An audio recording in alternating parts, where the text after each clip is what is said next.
আসসালামু আলাইকুম। সৌদি আরব থেকে আমরা যাচ্ছি প্রথমবারের মতো ইউরোপে, জার্মানিতে। তো আমার সাথে আছে শিমুল ভাই এবং সাদিকুর ভাই আছে। আমরা তিনজন একটা গ্রুপ যাচ্ছি। তো আমরা ছাড়া অনেকেরই বিষয় হয়েছে, তো আমরা তিনজন ট্যুর প্ল্যানটা একসাথে ছিল হিসাবে আমরা একসাথেই যাচ্ছি। তো সৌদি আরব থেকে ইউরোপের সম্পূর্ণ ট্রাভেল গাইডটা আমি আপনাদেরকে ব্লগে শেয়ার করব।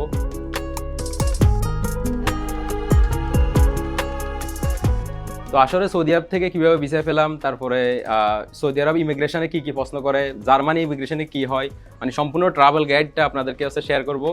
আর আমি শুধু একা না, মানে আমার 1,30,000-এর মতো ফলোয়ার আছে, মানে সবাইকে সাথে নিয়ে যাচ্ছি, কারণ অনেকেই ড্রিম কান্ট্রি, অনেকেই ইউরোপ সম্পর্কে জানতে চায়, বিভিন্ন বিষয়গুলো জানতে চাই। সম্পূর্ণ ইনফরমেশনগুলো আপনাদেরকে আমার হৃদয় চেতন ব্লগের মাধ্যমে তুলে ধরবো, সাথেই থাকে। তো আমরা রিয়াদ থেকে যাচ্ছি, রিয়াদ থেকে আমরা জার্মানের সিটি মিউনিকে নামবো। আর আমাদের রিয়াদ অফিসটা অনেকে চিনে না, এটা হচ্ছে আমাদের রিয়াদ অফিস। এটা অলাইয়া কিং ফাহাদ লাইব্রেরির অপোজিট সাইডে। তো আমাদের যে ভিসাগুলো মূলত আমাদের রিয়াদ অফিস থেকে করা।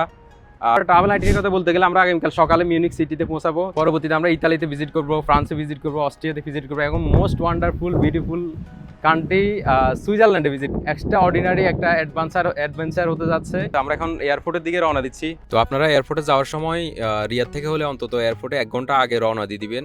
আর 3 ঘন্টা আগে আপনাকে এয়ারপোর্টে পৌঁছাতে হবে, যেহেতু ইন্টারন্যাশনাল ফ্লাইটগুলো অনেক সময় অনেক লম্বা লাইন থাকে, বোর্ডিং 1 ঘন্টা আগে কিন্তু বন্ধ হয়ে যায়। এই কারণে অন্তত 3 ঘন্টা আগে আপনি এয়ারপোর্টে থাকবেন। টার্মিনাল 5 কিন্তু আগে ডোমেস্টিক ফ্লাইট অপারেট করতো, কিন্তু বর্তমানে এটা কিন্তু ইন্টারন্যাশনাল হয়ে গেছে।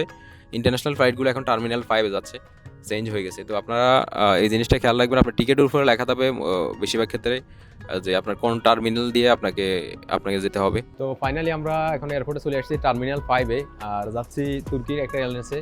তো এই আমাদের আরেকজন যে সাদিকুর ভাই আমাদের সাথে, উনি একটু লেট করে ফেলছে, ওনার জন্য অপেক্ষায় আছি। উনি আসলে আমরা একসাথে বোর্ডিং নিয়ে নিব, তারপরে ইনশাল্লাহ তুর্কিতে ট্রানজিট হবে 2 ঘন্টা। আর দেখি বোর্ডিং দেওয়ার সময় মূলত ওরা ভিসা চেক করে বা অনেক কোশ্চেন করে, সৌদি আরব থেকে অনেক কিছু যাচাই করে, দেখি ওরা কি বলে। তো আমরা এখানে কফি শপে হালকা স্ন্যাক্স নিতেছি। এখানে আমাদের কিন্তু ক্রেডিট কার্ড আছে। তো ক্রেডিট কার্ড থাকার কারণে আমরা কিন্তু লাউঞ্জ অ্যাক্সেস পাবো, মানে ফ্রি 2জন লাউঞ্জে খাওয়া দাওয়া করা যাবে। কিন্তু সাদিকুর ভাইয়ের জন্য অপেক্ষায় আছি। আজকে হয়তো আর লাউঞ্জে যাওয়া হবে না, কারণ অলরেডি সময় লেট হয়ে যাচ্ছে। উনি আসলে ডাইরেক্ট আমাদের বোর্ডিং করে ইমিগ্রেশনে চলে যেতে হবে, সময় থাকবে না হাতে।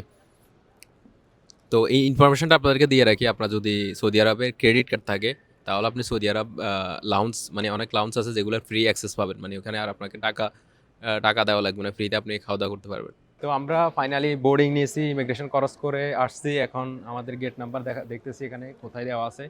আর এটা হচ্ছে সাদেকুর ভাই, যে ক্যামেরার আড়ালে ছিল এতক্ষণ, এখন আমাদের সাথে যুক্ত হয়ে গেছে।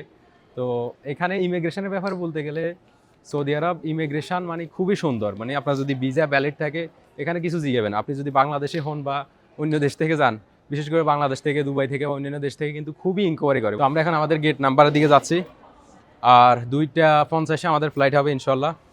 তো আমার সাথে এখন সাদিকুর ভাই কেমন লাগতেছে জার্মানি ট্যুর? আলহামদুলিল্লাহ, শুক্রিয়া প্রথমে। তো আপনার তো সাদিক ভাই তো প্রথমবার যাচ্ছেন নাকি? হ্যাঁ, প্রথমবার, এটাই প্রথমবার। আচ্ছা, ওই শিমুল ভাই কি অবস্থা, কেমন লাগতেছে? এই তো আলহামদুলিল্লাহ ভালো। এটা আমার লাইফের প্রথম এক্সপিরিয়েন্স, মানে আমি ছুটি ছাড়া সৌদি আরবে, এক্সিট এন্ট্রি ছাড়া সৌদি আরবের বাইরে ঘুরতে যাচ্ছি। তো আপনারা জানেন সৌদি আরবে যারা ইকামা হোল্ডার তারা কিন্তু এক্সিট এন্ট্রি বা ছুটি ছাড়া সৌদি আরব বাইরে যেতে পারে না। কিন্তু বর্তমানে যাদের কাছে প্রিমিয়াম ইকামা আছে তাদের কোনো এক্সিট এন্ট্রি লাগে না, মানে সেম সিটিজেনের মতো করে আপনি এক্সিট এন্ট্রি ছাড়াই ঘুরতে যেতে পারবেন। সেম সিটিজেনের মতো আপনার এক্সিট এন্ট্রি কিছু লাগবে না। আপনি জাস্ট পাসপোর্ট আর আইডি থাকলে আপনি সৌদি আরব বাইরে যে কোনো দেশে বা যেখানেই যান, আপনার এখান থেকে কোনো এক্সিট এন্ট্রি ভিসা লাগবে না।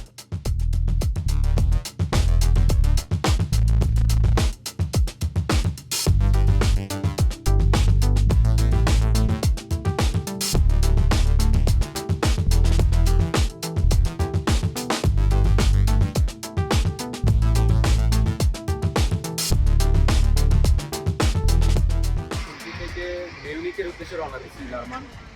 তো এখান থেকে আমাদের 2 ঘন্টা 50 মিনিটের মতো লাগবে। আমরা 2 ঘন্টা 50 মিনিটের মধ্যে জার্মানিতে পৌঁছাবো। আসসালামু আলাইকুম। আলহামদুলিল্লাহ, জার্মানি ইমিগ্রেশন কমপ্লিট করে এখন মিউনিক সিটিতে এসে পৌঁছালাম আমরা।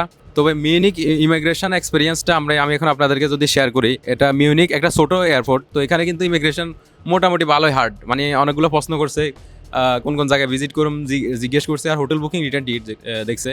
তো এর বাইরে আর কিছু দেখে নাই, চেক করে তারপরে আমাদেরকে এন্ট্রি দিয়ে দিছে। কিন্তু আপনারা যারা আসবেন, আপনারা সবচেয়ে বেস্ট হয় আপনারা মিউনিক এয়ারপোর্টে না এসে আপনারা বার্লিন এয়ারপোর্টে আসেন, মানে ইন্টারন্যাশনাল এয়ারপোর্টগুলো। ওইখানে একেবারে কিছু জিজ্ঞেস করে না, মানে হোটেল বুকিংয়ে দেখে না, শুধু পাসপোর্ট দেয়, সিল মারে দেয়, ব্যাস এন্ট্রি করে। সেনজেন ভিসাগুলোর ক্ষেত্রে বেশিরভাগ ক্ষেত্রে এয়ারপোর্টে বেশি একটা ঝামেলা হয় না। যত ঝামেলা সব ভিসা নেওয়ার সময়, মানে ভিসা হয়ে গেছে আর তেমন একটা সমস্যা হয় না। তারপরেও অনেক সময় ছোটো এয়ারপোর্ট হলে অনেক কোয়ারি করে, অনেক একটু যাচাই বাছাই করে। বড় এয়ারপোর্ট হলে দেখা যায় ওগুলা ওরা একটা যাচাই করে না।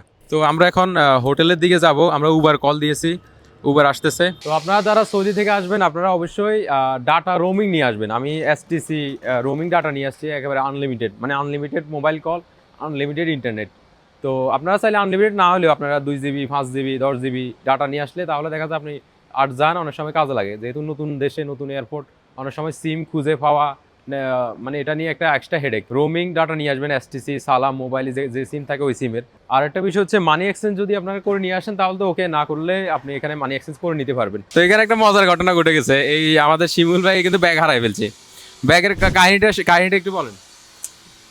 গেলাম এতে বোমের মতো ওখানে এটা মনে করছে যে বোম, পুরো কাহিনী সাজা রাখছে, এরা চিহ্ন মিহ্ন দিয়ে রাখছে যে এটার ভিতরে বোম। আমার গেছি কয়ে হাত দিস না আমি কই এটা আমার ব্যাগ করতে ভালো গেছে, 20 মিনিট হয়েছে।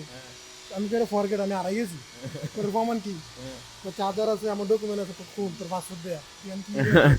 না এরা মানে ব্যাগ হয়ে, মানে ব্যাগটা সব সিল টিল করে রাখছে, ঘিরে রাখছে, ভাবছিল এটার ভিতরে কোনো বোম বা অন্য কিছু আছে কিনা। তো ওয়েদারের ব্যাপারে বলি, মানে জার্মানির ওয়েদার বা পুরো ইউরোপের বর্তমান ওয়েদার খুবই সুন্দর। মানে এখন সামার সিজন চলতেছে, টুরিস্টরা বেশিরভাগই এই সময় ঘুরতে আসে ইউরোপে। তো আমাদের উবার চলে আসছে, এটা হচ্ছে গাড়ি।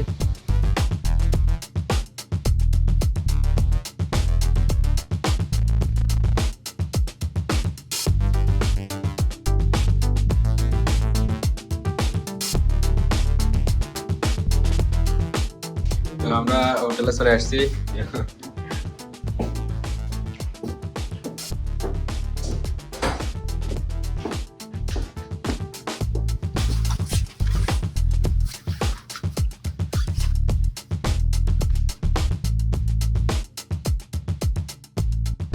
আলহামদুলিল্লাহ আমরা এখন হোটেলে আছি, আমরা 2টা রুমই বুক করছি। এখানে আমরা 2টা রুম 3 দিন করে পেইড বুক করা হয়েছে। তো জার্মানির ভিসা আসলে কিভাবে পেলাম, আর আপনারা যারা সৌদি আরবে আছেন বা আপনারা কিভাবে পেতে পারবেন, আসলে কি কি ডকুমেন্টস লাগে। প্রথমত হচ্ছে জার্মান বা ইউরোপ সেনজেনভুক্ত সব দেশের একই রিকোয়ারমেন্ট।